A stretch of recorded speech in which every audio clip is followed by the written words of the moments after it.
से जो हमको शुरू करना है, हमारी इकाई है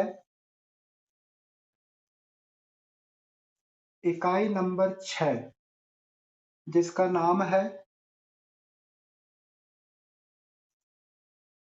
मुद्रा एवं बैंकिंग।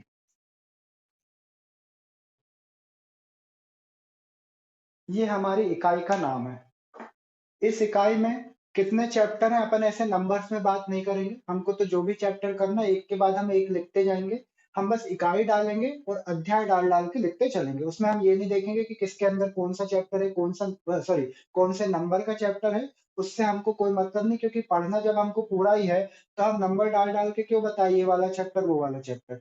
इकाई तो मैं इसलिए नंबर डाल रहा हूँ, नहीं तो बोलो सर इकाई का भी नंबर क्यों डाल रहा है, वो भी मत डालो। तो इकाई का नंबर मैं इसलिए डाल रहा हूँ क्योंकि इकाई का नंबर डालने से आपको पता चल जाएगा कि ये कितने नंबर की आएगी, यानी इसमें जितने भी चैप्टर हैं वो सारे चैप्टर मिला के एग्जाम में कितने नंबर का वेटेज रखते हैं, इसलिए मैं इकाई भी डाल रहा हूँ। सर ये इकाई कितने नंबर की आएगी, बेटा कल की क्लास देखो, कल की जो फोटो है उसमें मैंने सारी इकाइयों को लिख के बताया है कि कौन सी इकाई कितने नंबर की आएगी। ठीक, इस इकाई में जो हमको अध्याय शुरू करना है,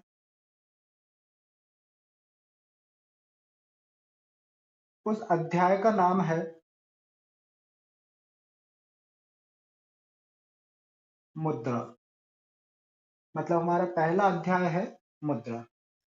अब वैसे तो मेन हमें मुद्रा से ही चालू करना चाहिए कि मुद्रा का क्या अर्थ होता है, क्या परिभाषा है, क्या क्या विशेषता है। लेकिन हम मुद्रा चैप्टर शुरू करें उससे पहले हम ये जाने कि ये जो मुद्रा है इसका शुरुआत क्यों है, मतलब मुद्रा की हमें जरूरत ही क्या पड़ी। क्योंकि मुद्रा का मतलब ऐसे जनरली आप सबको भी पता होगा, मुद्रा मतलब होता है पैसा। अच्छा देखने में थोड़ा कम दिख रहा होगा, मैं ऐसा कर देता हूँ, है ना, इसको ऊपर लो। हम्म, हाँ, अब आपको दिख रहा होगा अच्छे से। ठीक, तो मुद्रा का मतलब हमको पता है होता है पैसा। लेकिन सवाल ये है कि पहले भी तो दुनिया चलती थी और पैसे के बिना भी चलती थी। तो ऐसा क्या हो गया जो हमको पैसे की जरूरत पड़ी। तो इससे पहले हम जाएंगे एक सिस्टम पे जिसका नाम होता था वस्तु विनिमय।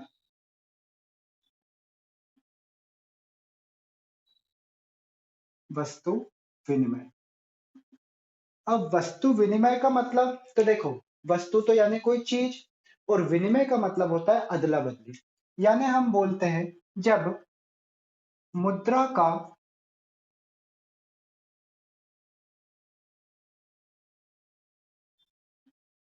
मुद्रा का उपयोग किए बिना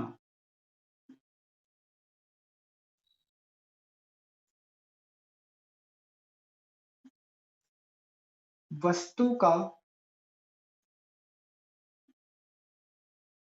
वस्तु के बदले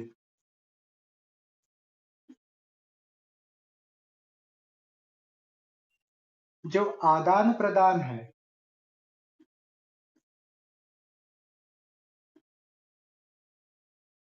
ही क्या कहलाता है, हमारा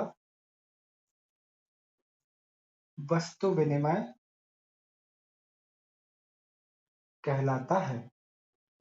मतलब आपने पैसे का यूज नहीं किया और एक वस्तु के बदले में दूसरी वस्तु बदल ली, आदान प्रदान, मतलब इसको हम बोल सकते हैं अदला बदली।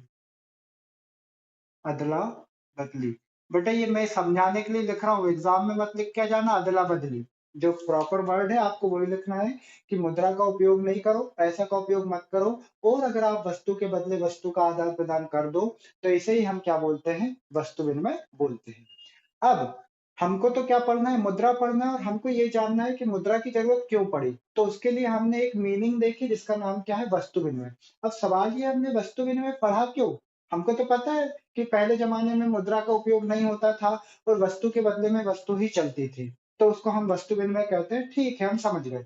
लेकिन हमको तो ये जानना है साहब, पैसों की जरूरत क्यों पड़ी। तो भाई पैसों की जरूरत इसलिए पड़ी क्योंकि जाहिर सी बात है, जो वस्तु विनिमय पहले सिस्टम चलता था उस सिस्टम में कुछ कमियां रही होगी, कुछ दोष रहे होंगे, कुछ कठिनाइयां आती होगी, और वो कठिनाइयों को खत्म करने के लिए ही किसका जन्म हुआ होगा? मुद्रा का जन्म हुआ होगा।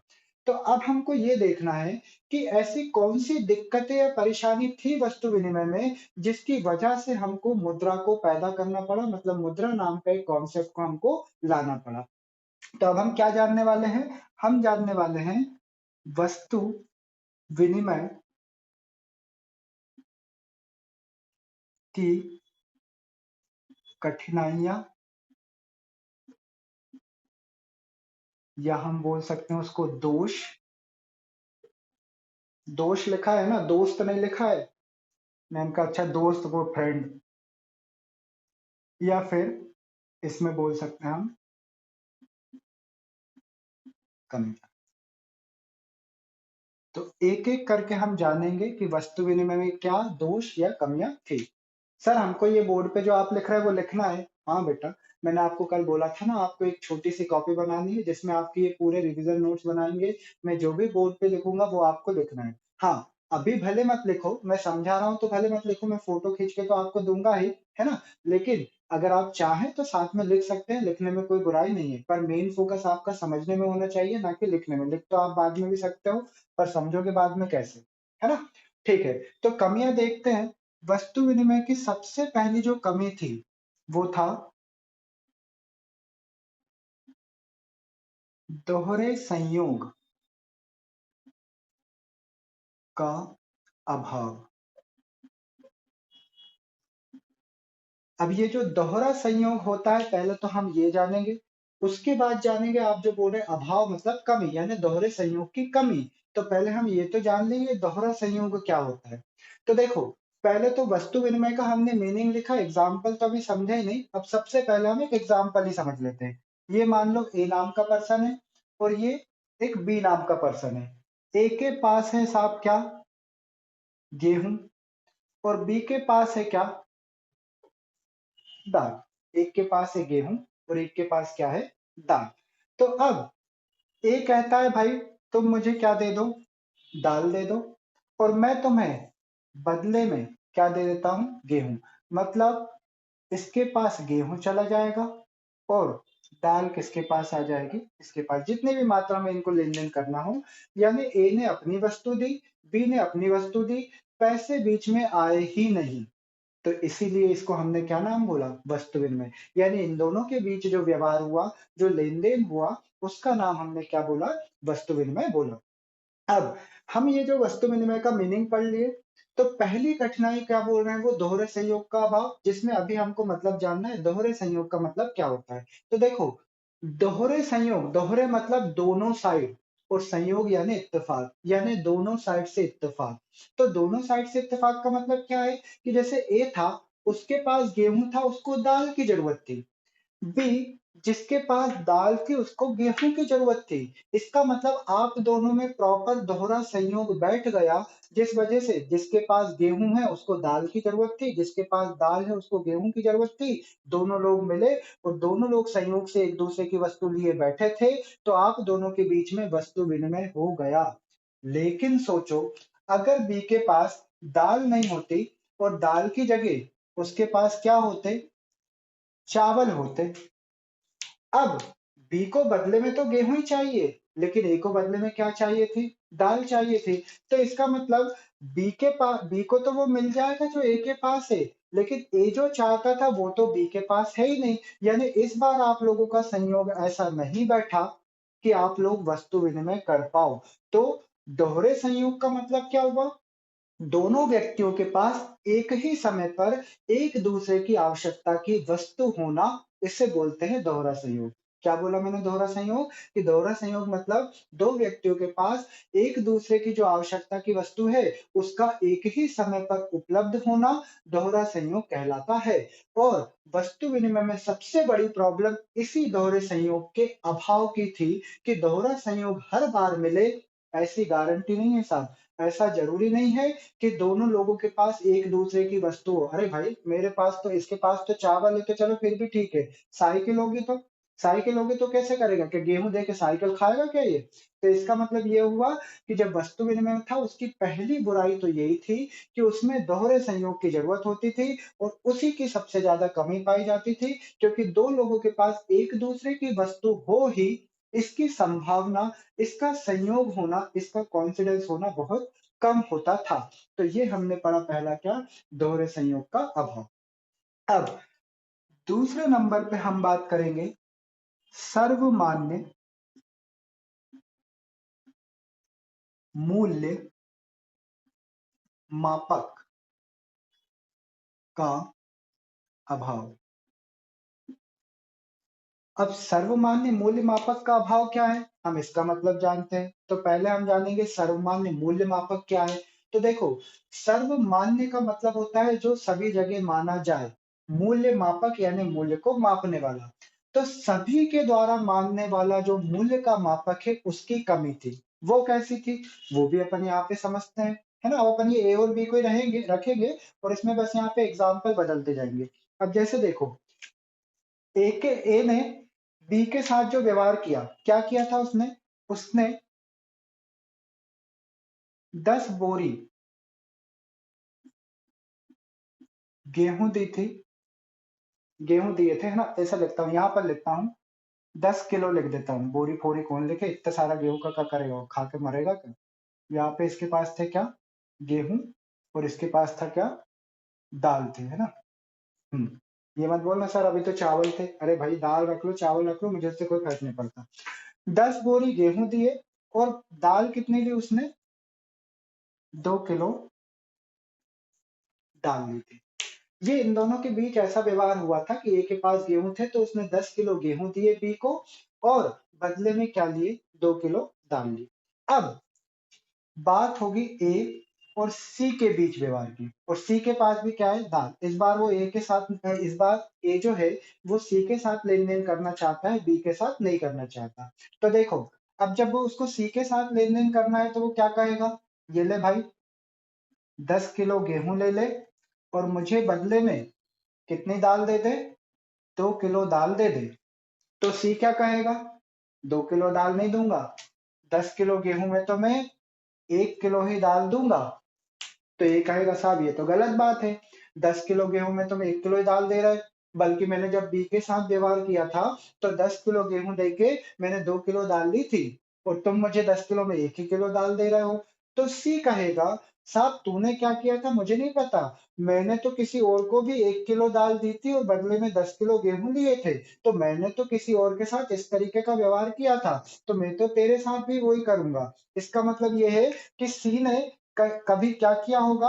बी नाम का कोई पर्सन होगा, उसको दाल दी होगी 1 किलो और बदले में क्या लिए होंगे उससे? 10 किलो गेहूं लिए होंगे। सी ये बोलना चाह रहा कि भाई मैंने जब डी के साथ व्यवहार किया तब तो मैंने उसको 1 किलो दाल के बदले में 10 किलो गेहूं लिए, 10 किलो गेहूं ये लिए और दाल उसको कितनी दी? 1 किलो दाल दी और 10 किलो गेहूं दिए। तो मैं तो तेरे साथ भी 10 किलो गेहूं लूंगा और 1 किलो तेरे को दाल दूंगा। ऐसा कौन बोलना चाह रहा? सी। और ए क्या बोल रहा कि भाई मैंने तो 10 किलो गेहूं दे के 2 किलो दाल ली थी, तो मैं तो तुझसे 2 किलो ही दाल लूंगा 1 किलो गेहूं के बदले, सॉरी 10 किलो गेहूं के बदले। तो इसका मतलब ये हुआ कि ए और सी की तो आपस में लड़ाई हो जाएगी। किस बात को लेके? सी कहेगा भाई मैं 10 किलो गेहूं दे के 2 किलो दाल लेता हूँ, और सी क्या कहेगा साहब मैं तो 10 किलो गेहूं दे के 1 किलो ही दाल, 10 किलो गेहूं लेके 1 किलो ही दाल देता हूं। तो इसका मतलब यहाँ आपका कोई दूसरा मापने का तरीका है कि 10 किलो गेहूं के बराबर 2 किलो दाल मिलेगी, और इनका बांटने का तरीका कैसा है कि 10 किलो गेहूं के बदले में 1 किलो दाल देंगे।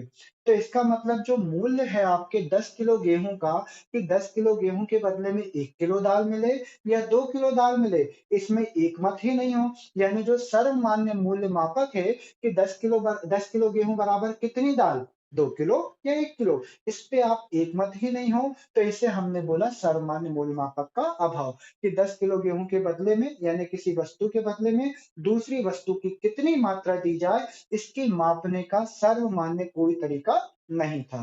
तो इसे हमने बोला सर्वमान्य मूल्य मापक का अभाव। ठीक है? तो ये हमारा सेकंड नंबर की परेशानी थी इसमें, कि साहब लड़ाई होने की थी। तीसरी अगर हम बात करें, तो तीसरे नंबर पे आता है वस्तु संचय की कठिनाई। अब वस्तु संचय की कठिनाई का मतलब क्या है? तो संचय का मतलब होता है जोड़ के रखना या इकट्ठा करके रखना। तो वस्तु जोड़ के या इकट्ठा करने में कठिनाई आती थी। क्या कठिनाई आती थी? दो कठिनाई आती थी। जब भी वस्तु को जोड़ के रखने की बात आएगी तो दो कठिनाई आएगी। पहली तो स्थान की समस्या कि कितनी जगह की जरूरत पड़ेगी हमको। भाई गेहूं रखने आपको जोड़ के तो कोई जगह तो चाहिए उसको रखने को। और दूसरी समस्या काय की आएगी? स्थान। चलो अगर हमारे पास नहीं है तो हम कहीं जाके उसको किराए से गोडाउन में जाके रख देंगे। तो गोडाउन में अगर आप रखोगे तो फिर आपको क्या देना पड़ेगा बदले में? गोदाम किराया देना पड़ेगा। तो पहली बात तो आपको घर में रखोगे तो स्थान की समस्या, कहीं और रखोगे तो गोदाम के किराए की समस्या। ये दो समस्या तो थी ही। एक और समस्या ये थी कि हर वस्तु को आप संचय करके मतलब जोड़कर थोड़ी ना रख सकते हो। चलो गेहूं दाल है तो फिर भी साल साल 2 साल 5 साल चल जाएगी। पर अगर इसके पास गेहूं की जगह कोई सब्जी होती, फल फ्रूट होते, दूध होते, तो ये सब को वो थोड़ी ना कोई संचय करके रख सकता था। दूध को कितने का एक आध साल जोड़ के रख लेगा। अब ये मत बोल देना सर मिठाई बना के रख लेगा। अरे भैया मिठाई भी इतनी थोड़ी चलती कोई कि साल साल भर। तो वैसे भी हम दूध की बात कर रहे हैं तो दूध की, सब्जी की बात कर रहे हैं तो सब्जी की। तो कुछ चीजें ऐसी है जिनको आप चाह के भी, स्थान है, गोदाम है, पैसा है, तब भी संचय करके नहीं रख सकते थे, जोड़ के नहीं रख सकते थे। ये वस्तु विनिमय की तीसरी कठिनाई हमको नजर आती है। ठीक। अब चौथे नंबर की हम बात करते हैं। चौथे नंबर की बात आती है वस्तु विभाजन की कठिनाई। अब वस्तु विभाजन की कठिनाई कैसे? कि जैसे मान लो इसके पास गेहूं है और इसके पास है गाय। तो मान लो 10 किलो गेहूं के बदले में ये अपनी क्या दे देता है? एक गाय दे देता है। किसको? एक। तो हमको समझ आ गया कि भाई 10 किलो गेहूं भी लेगा, वो बदले में मतलब ये जो है वो गेहूं देगा कितना? 10 किलो, और बदले में क्या लेगा? गाय। पर ये कहता है भाई मेरे पास तो 10 किलो गेहूं है ही नहीं। मेरे पास तो कितना गेहूं है? अपन पहले यहाँ पे लिखते हैं ना कि क्या बराबर हिसाब बना। 10 किलो गेहूं बराबर क्या बन गया? बराबर बनी एक गाय बन गई। तो बात ये आती है कि अगर एक आएगा भाई इस बार तो मेरे पास 10 किलो गेहूं नहीं है, 5 किलो गेहूं है, तो तू 5 किलो गेहूं ले ले। आधे मैंने गेहूं कर दिए, तू भी गाय को क्या कर दे? आधा कर दे। तो क्या गाय के दो टुकड़े करके आधा टुकड़ा देगा, कि मुंडी तोड़ के दे देगा या हाथ पे तोड़ के दे देगा, बाकी गाय रख लेगा? भाई दूसरी चीजें होती तो वो आधी होती, समझ आता कि भाई 10 किलो गेहूं था और 2 किलो हमारी दाल थी, तो 5 किलो गेहूं तो 1 किलो दाल कर देते। लेकिन अगर 10 किलो गेहूं बराबर एक गाय है, तो मैं ऐसा थोड़ी कर दूंगा कि 5 किलो गेहूं बराबर हाफ गाय। अरे सेव टमाटर की सब्जी है क्या जो फुल प्लेट और हाफ प्लेट करोगे? गाय है भाई, जानवर है, जान है उसमें, मर जाएगा वो तो। है कि नहीं? तो इसका मतलब ये हुआ कि कुछ वस्तुएं तो है जिनके आप टुकड़े कर सकते हो और उनको टुकड़ों में बेच सकते हो, लेकिन हर वस्तु के टुकड़े हों ऐसा संभव नहीं था। ये वस्तु विभाजन की हमारी पांचवें नंबर की कठिनाई, सॉरी चौथे नंबर की कठिनाई हमने देखी कि हर वस्तु के हम ऐसे टुकड़े नहीं कर सकते थे। विभाजन मतलब टुकड़े करना, तो विभाजन करना हर वस्तु का संभव नहीं था। गेहूं का विभाजन हुआ, कपड़े लेता अगर वो 4 जोड़ी तो हम 2 जोड़ी कर देते। तो एक जोड़ी होता तो एक शर्ट या एक पैंट दे देते। पर बात तो ये आ रही कि भाई हमारी चीज ऐसी है जिसके टुकड़े करना किसी भी तरीके से संभव नहीं है, यानी इन हर वस्तुओं का विभाजन हो ऐसा संभव नहीं होता। ये वस्तु विनिमय की हमारी चौथे नंबर की समस्या थी। अब हम लास्ट नंबर की पांचवी समस्या देखते हैं। वो है वस्तु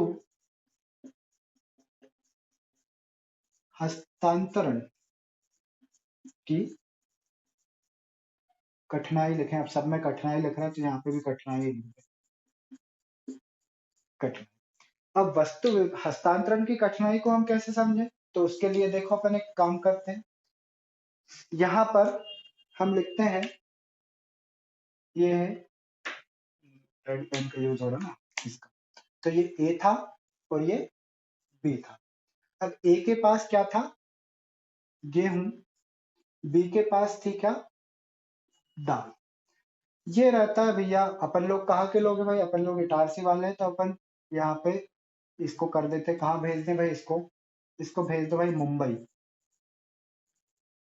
ये है मुंबई में, और अपन लोग कहाँ रहते हैं, इटारसी में, तो ये हमने कर दिया इटारसी। तो अब अगर इन दोनों के बीच में लेन देन होना होगा तो कैसे होगा भाई, ये इसको यहाँ पर इटारसी में गेहूं भेजेगा, और ये यहाँ पर इसको क्या भेज देगा, दाल भेज देगा। वैसे तो वस्तु विनिमय में इतने दूर का हस्तांतरण होता ही नहीं था, लोगों का मिलना जरूरी होता था, लेकिन फिर भी हम ये मान लेते हैं कि किसी तरीके से गेहूं और दाल इन्होंने लोगों के हाथों एक दूसरे को भेज दी। यानी इनने 10 किलो गेहूं भेज दिए थे, और इसने यहाँ पर 2 किलो दाल भेज दी। ज्यादा ही है तो खुद ले जाके मिल के जाके एक दूसरे को दे दी। लेकिन अगर हम इटारसी वाले हैं, मान लो मैं हूं और मेरे पास दाल नहीं है, मैं तो किसका लेन देन करना चाहता हूँ, हाथी का, कि 10 किलो बदले में एक हाथी ले जाओ मेरे से, ये एक हाथी मैं आपको दे दूंगा।